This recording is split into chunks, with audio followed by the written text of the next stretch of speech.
Most life on Earth requires oxygen to survive. The eighth element on the periodic table is essential for complex life and makes up over 20% of the atmosphere. But the air up here is different from down here. Below the surface is dissolved oxygen, also known as DO, a vital component of aquatic life. Aquatic animals and plants both use dissolved oxygen to produce energy. Oxygen enters the water directly from the atmosphere through diffusion, or as a byproduct of photosynthesis by plants and algae. Dissolved oxygen levels aren't constant. They vary naturally from ecosystem to ecosystem. For example, cold mountain lakes and streams have high dissolved oxygen, whereas warm, still, and deep waters are lower. Dissolved oxygen also changes seasonally. The summer months heat water, decreasing oxygen solubility and lowering DO. However, unnatural fluctuations are dangerous and are especially concerning for environmental scientists. Also known as hypoxia, low dissolved oxygen can trigger widespread harmful ecosystem effects. A common cause of hypoxia is algal blooms. These are driven by excess nutrients in the water.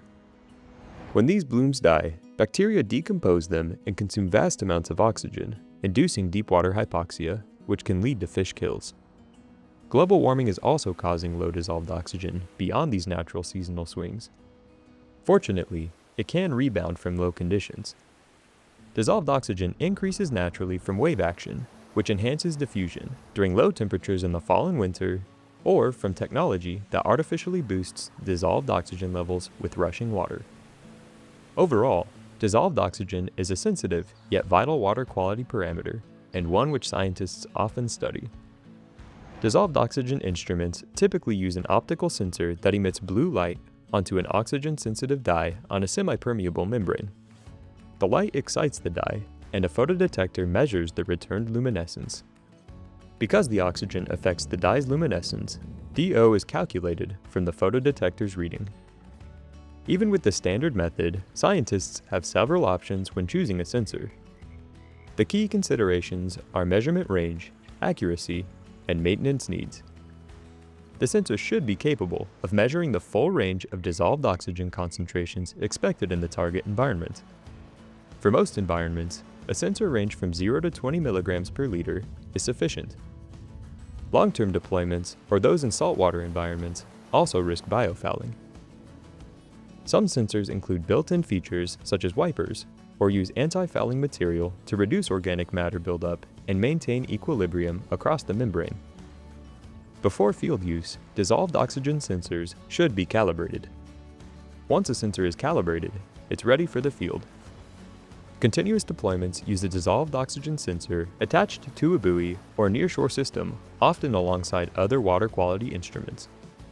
Sensors can also be chained together to record dissolved oxygen at various depths. These strategies help researchers see seasonal changes and long-term dissolved oxygen trends within an ecosystem. Alternatively, spot sampling with a handheld meter allows scientists to instantly obtain dissolved oxygen readings.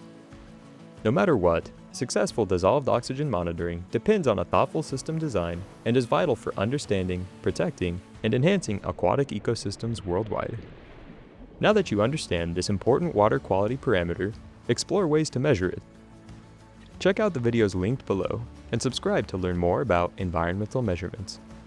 Join thousands of other environmental professionals worldwide and partner with Fondrest Environmental for the industry's best sales advice, lifetime tech support, free returns, and timely repair service.